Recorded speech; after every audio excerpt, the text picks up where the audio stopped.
Today on Detroit Muscle, we've got a big basket full of how-to tech for you, starting with a brand new project car. It's an iconic muscle-era machine and a real-deal barn find. Plus, we'll show you how to use peelable coating to give your car a temporary new look. And there's no need to head to the furniture store. This small block will make a great table.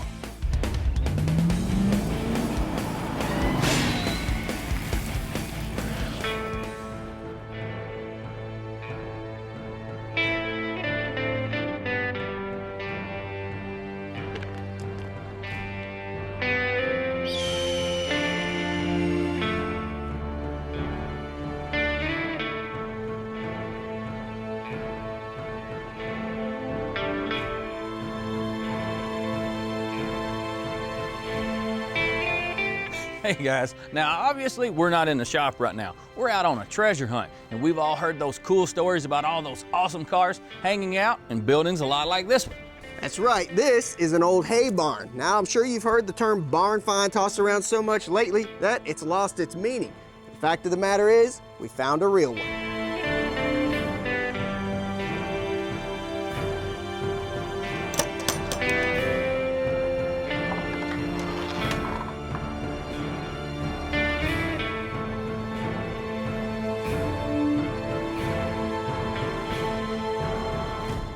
What this is a 1972 Chevrolet Chevelle Malibu. They're one of the most popular and most sought after muscle cars that ever rolled out of Detroit. And this is our next build.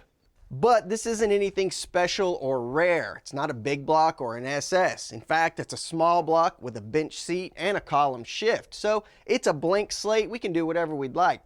We can go new school with LS or LT power, or we could go old school with a big block and a 4-speed. But it's still early to tell which way we're gonna go. First thing we need to do is get this thing out of here and back to the shop.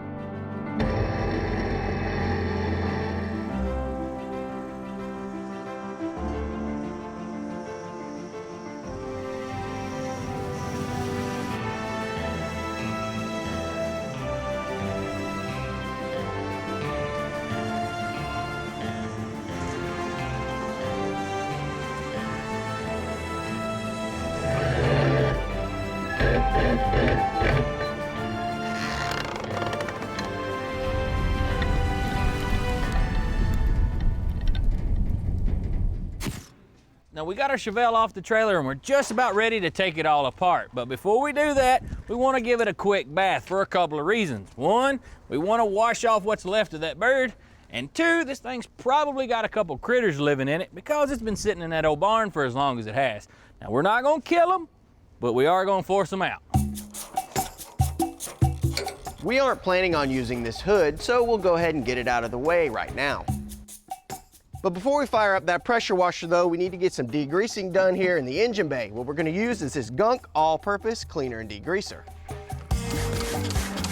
This Gunk degreaser is designed to bust up really tough grease and oil, like this old nasty stuff stuck in this engine bay. The good news is that it won't damage plastic surfaces or etch your aluminum, so you can use it to do the same job if the engine is still in the car. For this job, we're using it straight out of the bottle, but for less extreme circumstances, it can be diluted up to 35-to-1. With our greasy engine bay scrubbed down, we can go ahead and bust out our power washer to make quick work of this cleanup. Our Gunk spray down made this stuff a lot easier to deal with.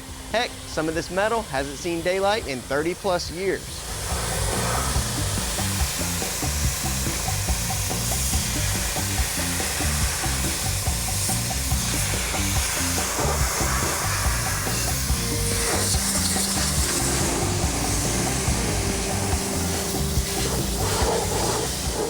With that done, we can move on to the body.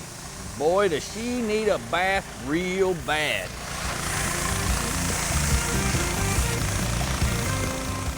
Nasty old bird. Well, looks like those window sills are shot.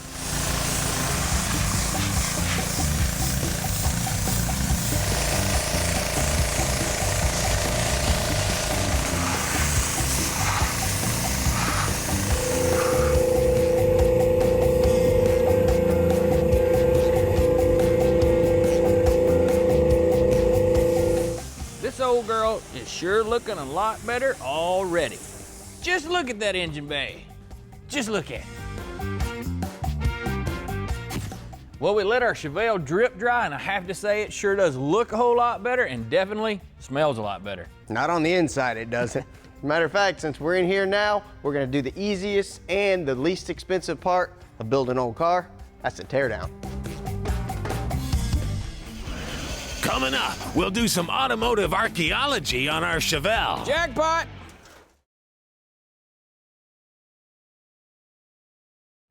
Hey guys, welcome back. Now that we've got our Chevelle all cleaned up in here in the shop, we can start evaluating its overall condition, get an idea of what all needs to be replaced, and get a game plan for attack. After removing the dirt, some of the old body work is starting to push through, and you can see it right up here. Now the old car definitely has rust in the bottom of the quarters on both sides, so we're going to need those, and hopefully we're not going to need a roof. But we're not just going to fix those major issues, slap a paint job on this thing, drop in an engine, and send it down the road. No, we're going to do a complete build. And the best way to figure out what our canvas looks like and to provide us with a really good foundation is to strip off all this old paint. So the next thing we need to do is get this thing torn down, gut that interior, send it off to the blaster. Well, one thing's for sure. We got us a good low rust car as we started to really find out while we take it apart. The telltale sign is that all the bolts come off much more easily than most cars of this age. There's a lot to be said for keeping it out of the weather for a couple of decades, even if it's in a hay barn. Well, we made pretty good headway tearing the old Chevelle down, but we've hit kind of a small snag. We can't get into the trunk, which isn't that big of a deal, but we got a couple of ways we want to show you to try to get in there. Now, when we pulled the keys out of the ignition, both of them were square. Back in the day, GM kind of had a square key that indicated for the ignition switch and kind of a round shaped one that was for the locks. We don't know if this key was cut on the wrong blank or if it even fits our lock, but this is how you can get in there. The first thing to try is take a pick and fold open the little door, and now use some lubricant and drown that thing. You can take the key, kind of slide it in there, jiggle it around, slide it back and forth because you're trying to loosen up the tumblers. Let's try that other key. Yeah, it don't even like fit in there at all. Also, you can try the old trick. Push the key in there, pull it out just a little bit, then try. Nope, that don't do it. For you old guys, you know what I'm talking about. All right, guys, the next thing we're gonna try means something's gonna have to die. We've got two options. One, we can either cut the lock out of the trunk lid, or we're gonna have to sacrifice the lock cylinder. Now, with our trunk lid, it's actually in pretty good shape. So the lesser of the two evils is gonna be chewing on that lock cylinder. Start with a smaller bit to make sort of a pilot hole through the cylinder. Then jump to a 1/2 inch and wiggle it around to remove the metal that makes up the locking mechanism. You don't need to use much pressure.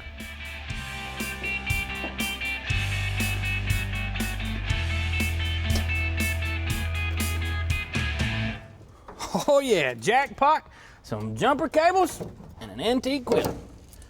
That'd make Mark a pretty nice Christmas present.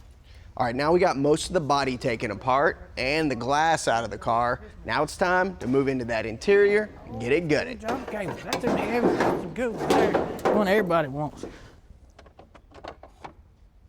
Well, we're just cleaning out this interior before we strip it out, and we found some cool stuff in the glove box, like original owner's manual. It's pretty cool.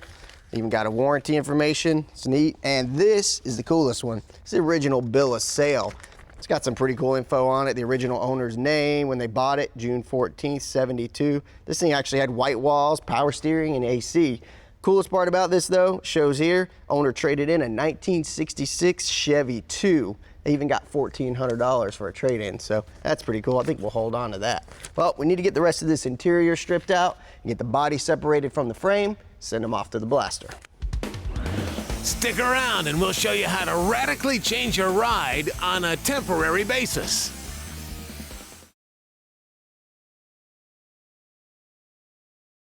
Hey guys, we're moving on from our Chevelle for now, but we're jumping on this other car that we're going to be doing a little bit of work on. One of our buddies here in town has this 4th gen Trans Am, and he's asked us for some help.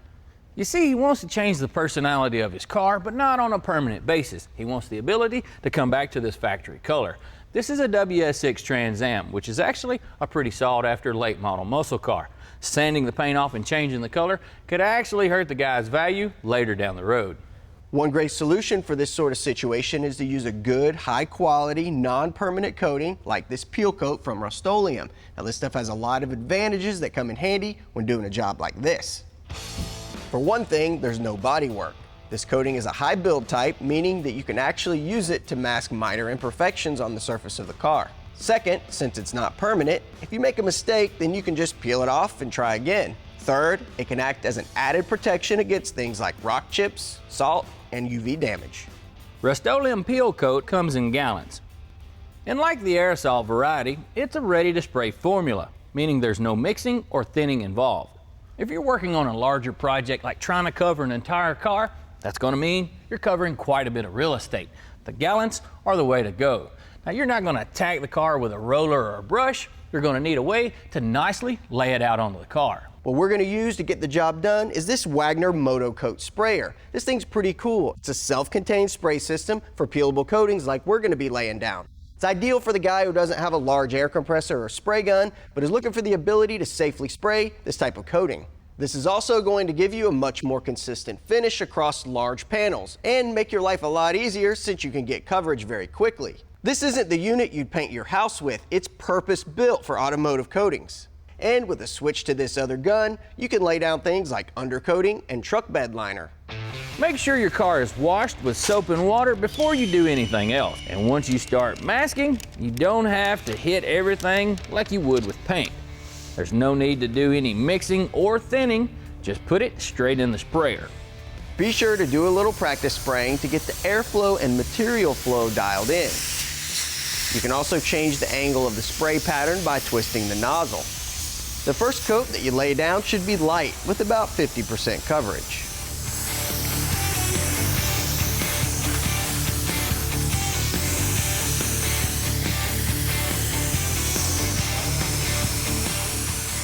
You can also change the spray pattern to a small, round one by turning the nozzle to a 45-degree angle for getting into crevices and things like these air intakes.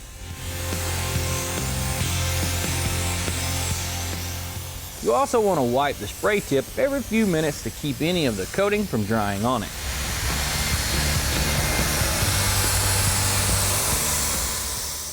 The high flex hose that comes with the sprayer is 39 feet, which is going to safely give you a lot of room to maneuver around even the biggest of cars. Now, once you've waited 10 to 15 minutes between coats, you can hit it again. The goal is to lay down at least 4 to 5 coats, with it getting easier to peel the more you do. Give it a good 50% overlap on each pass, and be sure that you're in a well-ventilated area when you spray. And heck, this stuff is so forgiving, they even let me do the last coat.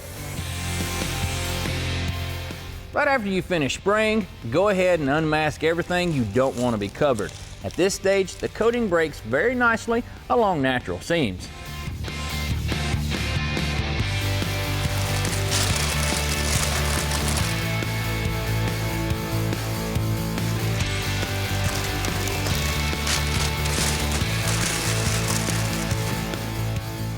There you go. We got ourselves a black Trans Am, baby. Where's Burt Reynolds? With a little bit of time and even a smaller amount of effort, you too can completely change the attitude and personality of your old car. And one nice thing about it is you're really not married to it. That's right. Now, I don't consider myself a painter by any means, but I applied the last couple of coats of that Rust-Oleum peel coat, and I have to say, it looks pretty good. And that Wagner gun made application really easy, even for a novice like me. Next, Mark is stripping an old block, but it's not for a car. So we've got our block all stripped down, and we went ahead and knocked the heavy grime off. That's because we're going down to engine power. They're going to let us use their hot tank. We want to make sure this thing is really clean for what we have planned. Stick around, you'll want to see this.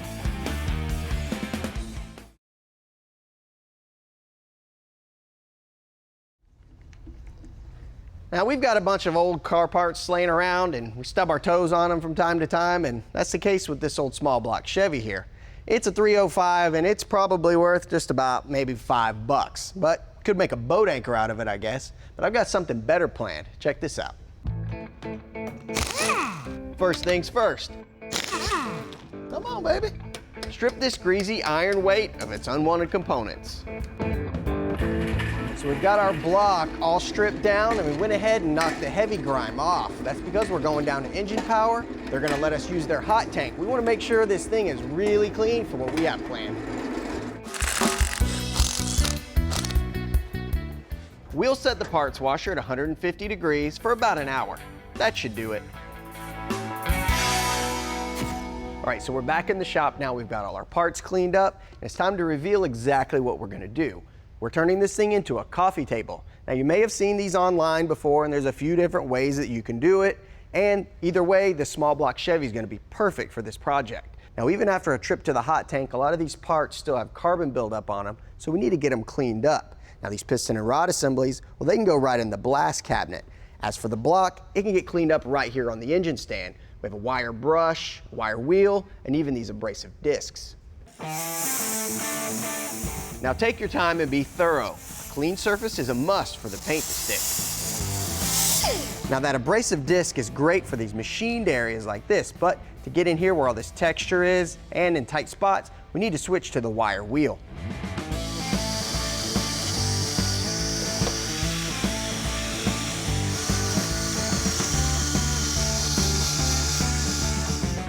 The next thing we did is step it down to an even smaller wheel for those hard to reach areas. We finished knocking all the rust off of our block with those abrasive pads and wire wheels, and we sprayed it off with some brake parts cleaner to get all the residue and dust off. We also have our rod and piston assemblies here we cleaned up in the blast cabinet, and we knocked the skirts off with the bandsaw. We also hammered the studs out. Now we just need to figure out how we're gonna mount these things to our block. Well, we decided to use the front upper head bolt hole. It's just a 7/16, so we grabbed a 7/16 ARP fastener and we notched the rod a little bit so that it would fit down inside there. That looks pretty good. So 2.5, that looks about 30 by, say, 32. So we're gonna go ahead and get a piece of glass ordered for our tabletop. And in the meantime, we'll go ahead and get this thing turned over, get our legs made. You can see here where we cut the skirts off of the pistons. The reason we did that is so the piston can pivot and be self-leveling. All right, that looks pretty good. Now we've got our feet mounted and the pedestals as well. The only thing we have left to do is paint that block. So now we've got to undo all this work we just did.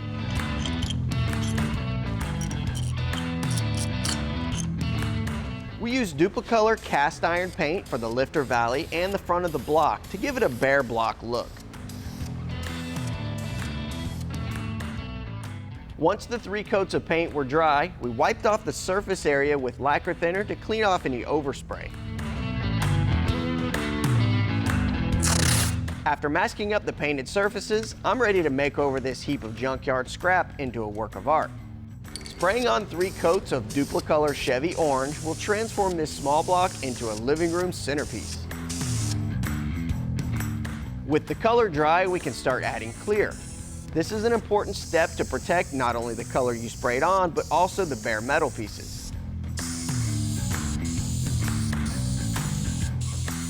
Now we've got our block all painted up and cleared with a glossy clear. Even those bare metal surfaces are cleared so they don't rust. And we also did our piston rod assemblies with a matte clear, just to make them look a little different. Now it's time to get this thing assembled.